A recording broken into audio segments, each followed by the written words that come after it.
नमस्कार मित्रों, मैं डॉक्टर टेरेस गार्डन से डॉक्टर अरुण उपाध्याय। मैं आज आपको एक ऐसा खूबसूरत रिश्ता बयां करने जा रहा हूं जो पौधों के बीच होता है।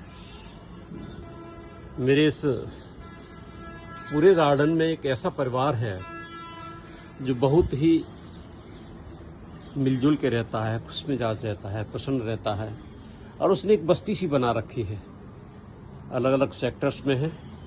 और ये परिवार है मित्रों, एडेनियम परिवार। एक तरफ ये खूबसूरत गमलों के बीच में ये बहुत सुंदर से एडेनियम प्लांट्स, और दूसरा सेक्टर है इनका, दूसरी बस्ती में कहूँ ये है, इसमें काफ़ी एडेनियम है जो बहुत दूर तक हैं, खिल रहे हैं, मजबूत हैं, स्वस्थ हैं। तो ये लगता है परिवार की तरह हैं ये, इन्हें किसी दूसरे की जरूरत ही नहीं। जब ये आपस में बात करते हैं, जब ये आपस में खिलखिलाते हैं, हंसते हैं, तो मुझे लगता है कि कहीं ना कहीं इनके बीच वो प्रगाढ़ रिश्ता है जो ह्यूमन बीइंग्स में होता है। एक नया परिवार आया है एडेनियम का मेरे यहाँ, जिनको मैंने उचित स्थान दिया है। 1 हफ्ते पहले ही इनको मैंने स्थापित किया है। ये नई फैमिली है एडेनियम की।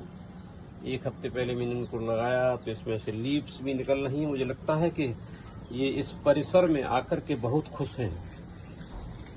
ये इतने खुश हैं कि इनको लगता है कि पूरा का पूरा समाज, पूरा का पूरा परिवार हमारे एडेनियम, हमारे अपनेपन के बीच इनको स्थान मिला है। ये इसलिए भी खुश हैं कि इनके ही परिवार के लोग यहाँ पर हैं, और इसलिए भी ज़्यादा खुश हैं सारे एडेनियम, क्योंकि इनके 2 संरक्षक हैं। और वो संरक्षक जिनका मैं भी परिचय दूंगा, मैं वो बहुत मजबूती के साथ इन सारे एडेनियम परिवार का ध्यान रखते हैं। और उस परिवार के सबसे बलिष्ठ,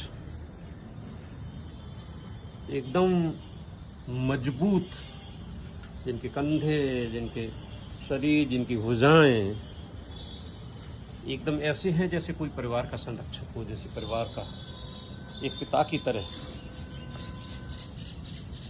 ये एडेनियम है। और जब ये इतने बलिष्ठ हैं, जब ये मजबूत हैं, सुंदर से हैं, जब ये इतने स्वस्थ हैं, तो निश्चित है इस पूरे परिवार के यही संरक्षक हैं। और इनको नाम मैंने दिया है मिस्टर प्रिंस। ये एडेनियम परिवार के प्रिंस हैं। और जब कोई प्रिंस बनता है किसी भी परिवार का, तो निश्चित है कि ये जो सिंहासन है इन्हीं के लिए है। और दूसरी तरफ देखेंगे यहाँ पे एक खूबसूरत सी सुकोमल लचीलापन लिए हुए एक एडेनियम जी हैं। ये मैंने खूबसूरत सी कहा, खूबसूरत से एडेनियम नहीं कहा, मैंने इसलिए खूबसूरत सी इनको कहा कि ये पुष्पित हैं, पल्लवित हैं, इनकी इतनी शाखाएं हैं जैसे लगता है कि पूरा सा परिवार अपने आगोश में समेटे हुए हैं।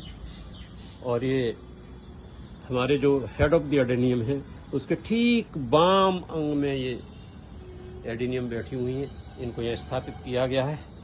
ये रिश्ता बड़ा अजीब सा लग रहा होगा आपको मित्रों। ये रिश्ता केवल ह्यूमन बीइंग्स में नहीं होता, ये पौधों में भी होता है। ये जब एक समूह में रखे जाते हैं तो ये पुष्पित होते हैं, फलते हैं, इनकी पत्तियां मजबूत होती हैं, स्वस्थ होती हैं। अगर किसी परिवार के, किसी भी प्लांट्स के परिवार के सदस्यों को अलग अलग रख दिया जाए तो मुरझा जाते हैं।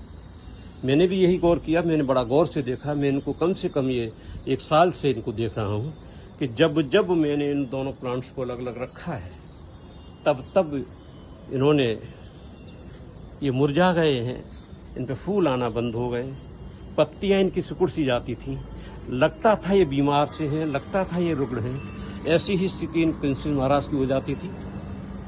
मैंने अनुभव किया कि जब जब ये पास रखे गए, जब जब इनको साथ रखा गया, तब तब ये खुश रहे, तब तब ये पुष्पित रहे, तब इनकी पत्तियां खूबसूरत हुई।